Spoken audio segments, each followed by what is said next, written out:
Hello and welcome to Behind the Headlines for the week ending July 3rd, 2020. I'm Michael Kern from the Ottawa Business Journal. Behind the Headlines is a new podcast from OBJ that looks at the top stories of the week. As usual, I'm joined by Peter Cavesi and David Sally, two of OBJ's editors. In today's podcast, we'll look at Amazon's big expansion plans for Ottawa, a Canada-based video and security company that has scored $23 million in funding. And the third story, Air Canada's plans and what it means for Ottawa. So let's go behind the headlines right now. Story number one involves a story that David Sally and Peter, as a team, have been working on for many weeks. There was a significant piece of development plan unleashed for Nepean, and there was speculation for weeks, and now we know what's happening. So, Peter, the big secret was revealed. So tell us about what's happening, Peter. So the news this week really does bring an end to that speculation as to who would be the tenant in this massive 2.7 million square foot development in the Citygate Business Park in Barrhaven. All indications did point to e-commerce, and it ended up being the big player of the mall, Amazon, setting up its second distribution center in Ottawa.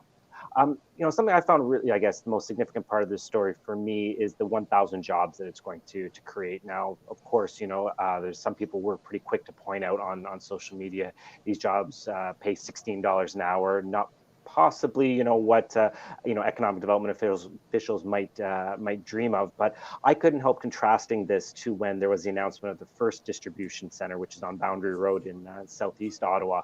At that time, Ottawa's unemployment rate was at record lows, and some people were questioning where was Amazon going to find the workers for that first distribution center.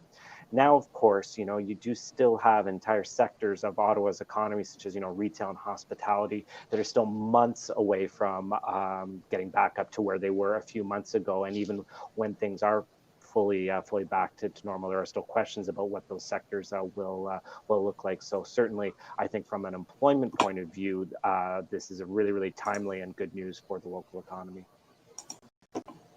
It's a great point, Peter, to think about the last Amazon plant versus this one, what was happening in the local economy. I mean, in a sense, we can be a lot more grateful for the jobs, although they're, somewhat low paying. It is a different economy. So, Dave, let's bring you into this. So, you had an opportunity, Dave, to speak with Amazon directly and get more information on the project and what it will mean. Tell us about that. Yeah, that's right, Mike. I spoke this week, yesterday, in fact, to Amazon's Director of Canadian Customer Fulfillment Operations, Sumega Kumar. And because there was some speculation just exactly how big this facility was going to be. Broccolini, that's the developer who's building the fulfillment center, filed an application saying it would be 2.7 million square feet. As Peter mentioned, Amazon, in its news release on Tuesday, said 450,000 square feet. So we were trying to figure that out. And as it turns out, that is the footprint of the new building, 450,000 square feet. So that means there are going to be multiple levels, as Broccolini alluded to in the site plan. Amazon wouldn't say exactly how many levels, but clearly this is going to be in that 2.7 million range for sure. That's a huge building, much bigger than anything else. Obviously, Amazon's got the Boundary Road facility. That's 1 million square feet. So we know this is going to be a huge facility. And it's going to deliver smaller items than the Boundary Road facility, which has very high ceilings to accommodate, much larger consumer goods. This is going to be things like smaller electronics, books, DVDs, toys. Those are the things that are going to be distributed from the Barrhaven facility, which is going to use cutting-edge robotics, as the Amazon executive told me. Basically, she said that they really like the location of the Barrhaven site. It's right near the 416, easy access to highway, which means you can get to big population centers quickly. And she said they were going to work hard to make it happen as quickly as possible. James Beach from Broccolini told me Tuesday they're targeting a fall 2021 completion date. And Kumar told me that, yeah, that could be in the timeline. It'll definitely be next year, and they'll have a better idea of the launch date as construction moves along. Machinery is already working at the site, so the construction process has in fact already begun, which gives you an indication that they aren't wasting any time in getting this new facility underway. Okay, so let's go to story number 2. Dave, you took the lead on this one as well. I mentioned it in the intro. It's a Canada-based company that uses video security analytics, packages it all up. The company's called Solink, and they got $23 million financing round, which in this environment, again, is pretty significant. Tell us about what's happening with Solink. Yeah, absolutely, Mike. Again, this is another really cool company in Canada that uses artificial intelligence, machine learning, data analytics to help customers with their security and but not just security. It really helps customers from a workflow perspective, sort of analyze just how they're doing their work. Solink kind of marries video surveillance technology with its AI software to really give companies an idea of exactly what's happening in every store, every location, whether it's a bank branch.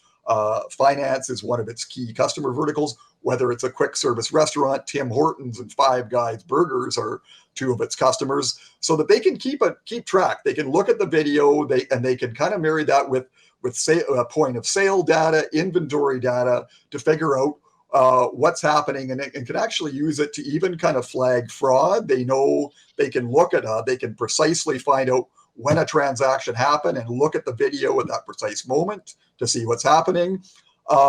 So right now, those are its big verticals: finance, quick service restaurants, and retail. And Mike Matta, the CEO, told me last week that they're going to use this $23 million to really try and ramp up and expand into other verticals as well. He says, speaking of Amazon, that he sees a golden opportunity for Solink in warehouses and distribution centers, where companies like, say, Amazon or Shopify could look at video footage and then at the same time kind of sync that up with data from the scanners that employees use every time they take a product off a shelf and put it in a package and ship it off, to kind of leave an audit trail, as he says, so that you know exactly where the package is at every step along the way. You can figure out exactly how long it takes to move a package from one point to another. And in that way, it might help these e-commerce companies figure out areas where maybe they can be a little more efficient and get orders out even faster. So he really thinks there's another big opportunity there. He also says Solink probably needs to do a better job of penetrating the verticals it's already in. Even though it does a great job of expanding its revenues from existing customers year over year. They're growing their recurring revenues from existing customers at more than 140% a year. But what they don't do as well is tap into all of their customers' capacity, if you want to call it that. Solink's products are only found in about a quarter of, say, the Tim Horton franchises right now. So he says if they could get that up to close to 100%, well, you can do the math and figure out just exactly how much more revenue that can bring in for them. They're at about 80 people right now, and he says they're just going to keep hiring and growing in a very disciplined way. Whether that's hiring here in Ottawa or beyond. He says they already, about 20% of their workforce already works outside of the National Capital Region. So they'll hire the best talent wherever they can find it. And Matt just said, at the end of the day, the success comes from hiring the right people and letting them do their jobs.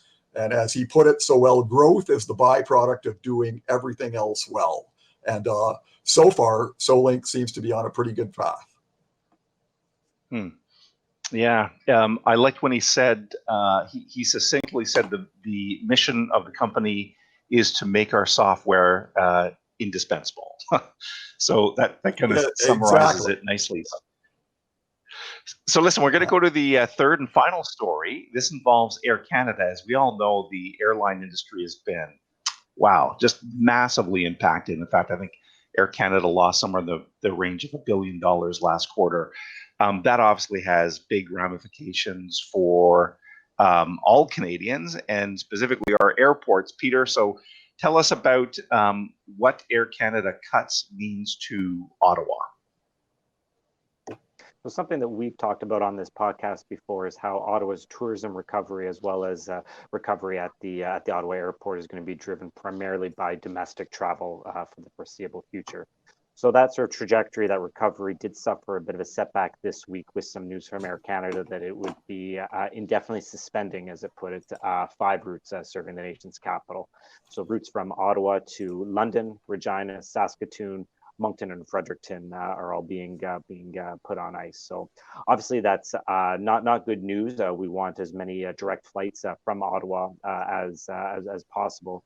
However, there's a couple things to really sort of keep in mind to keep this in context. The first is that, Mike, as you mentioned, Air Canada is facing some significant global challenges as a company. This is part of a national trend, so it's not a reflection necessarily of the strength of the Ottawa market or demand in Ottawa. It's part of a company-wide effort to reduce some capacity. The other thing that I sort of noted is that these are secondary markets. Like I said, we do want as many direct flights as possible, but of course, Air Canada and some of the other big airlines do have a habit of trying to funnel a lot of passengers through their major hubs, Toronto specifically.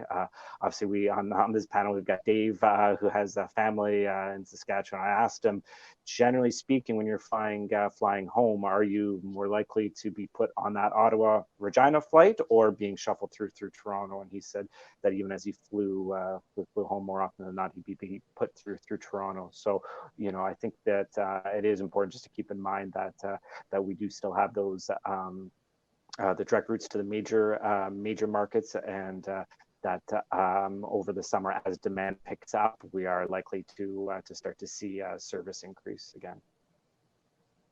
Yeah, no. It makes sense. We're not losing connections to those cities. We'll have to probably go through a center like Toronto or something like that, but they still are reachable. And some of the places that you rhymed off there, Peter, probably not the biggest business destinations in terms of business people traveling on a regular basis. So we're going to wrap things up now. But before we do that, Dave, give us a sense of what you're working on next week. Yeah, Mike. Well, actually, this morning I had a great chat with actually a fellow Saskatchewan native, Martin Sendick. He just recently took over, in fact, in early June, as CEO of a pretty interesting Ottawa company called Litica. So they make software that uses machine learning and artificial intelligence, again, to help companies in the electronic space compare prices and make sure they're getting the best possible bang for their buck, so to speak, in the components they buy. So it's a really interesting company. They use a SaaS model, and they work with some of the biggest electronics manufacturers in the world. Fortune 500 companies are a big part of their client roster. Martin's told me his job is to help them scale up and grow their revenues even more. He comes with a pretty good pedigree. He just spent the last 5 years in the C-suite at Ascent Compliance, which is obviously, as most of our viewers know, one of Ottawa's fastest growing tech firms. He was their chief product officer there, and he really helped scale up their SaaS offering. So he told me a little bit about what he hopes to do at Litica, and so we can expect to see some big things out of that company in the months and years to come. Okay, great. Well, we'll look forward to that, Dave. And final word goes to you, Peter. What are you working on these days? Well, we just got underway our annual Book of Lists research. This is one of OBJ's most popular and largest undertakings that we do in a year. So, as we often say, even in this age of Google and LinkedIn, there is no substitute for OBJ's Book of Lists. This is the most comprehensive business guide to companies and organizations doing business here in the nation's capital. The way we compile it is through outbound surveys and a lot of phone calls. So I do have a big ask for our audience. Our researcher, Lisa Thibodeau, is busy sending out emails. So when you do see that email land in your inbox, please do take just a few minutes just to review the information and share a little bit of news about your company and help us paint this picture of Ottawa's incredibly diverse and deep business community, and share that story with the wider community. Yeah, it's a project that's been going on for about 20 years, Book of Lists, and people just love it. I like what you said there a minute ago. It's, we all think that Google searches can solve all questions. Well, that's not necessarily the case. And if you needed evidence of that, look at the Book of Lists, because it includes information that you can't just find in a quick web search. So that's all the time we have for today. Just a reminder, you can watch this podcast on YouTube, the Ottawa Business Journal's account. You can listen to it on Spotify and SoundCloud. And we ask all of our readers stay connected with us by visiting obj.ca, our website, which is updated regularly throughout the day. That's it for this week. So for Peter Cabesi and David Sally, I'm Mike Curran signing off. Please stay connected. Cheers.